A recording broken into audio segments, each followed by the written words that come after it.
Good morning. একটা নতুন দিনের গল্প নিয়ে চলে এসেছি। আজ সকালের প্রি ব্রেকফাস্ট কমপ্লিট করে পৌঁছে গেছিলাম জিমে। আর জিমের ওয়ার্কআউট শেষ হওয়ার পরে বাড়ি ফেরার জন্য রওনা দিই। বাড়ি ফেরার কিছুক্ষণের মধ্যেই অনলাইনে অর্ডার দেওয়া গ্রসারিগুলো চলে এসেছিল। পিক করে নিয়ে চলে যাই স্নানে। তাড়াতাড়ি করে স্নান করে চলে যাই ছাদে। আজ গনুর জন্মদিন, তাই ভাবলাম গাছে যা ফুল পাবো সেটা দিয়ে সকালে পুজো করি।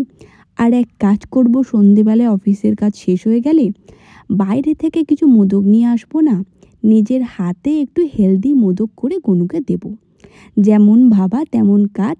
সকালের পুজোটা সেরে কিছুক্ষণের মধ্যেই মা সকালের ব্রেকফাস্ট দিয়ে দেয়, সেটা খেয়ে কাজ নিয়ে বসে পড়ি। আজ দুপুরের লাঞ্চে ছিল বিরিয়ানি।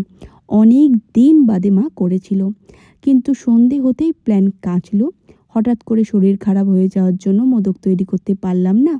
আর মাকে বললাম, এক কাজ করো, তুমি একটু মোদক এনে গনুকে পুজো দিয়ে দাও। এইভাবেই আজকের দিনটা আমি কাটালাম। আমার এই ধরনের ভিডিও ভালো লাগলে ভিডিওটা লাইক শেয়ার করে আমার নতুন চ্যানেলটি সাবস্ক্রাইব করে পাশে থেকেও ভালোবাসা দিও। Thank you.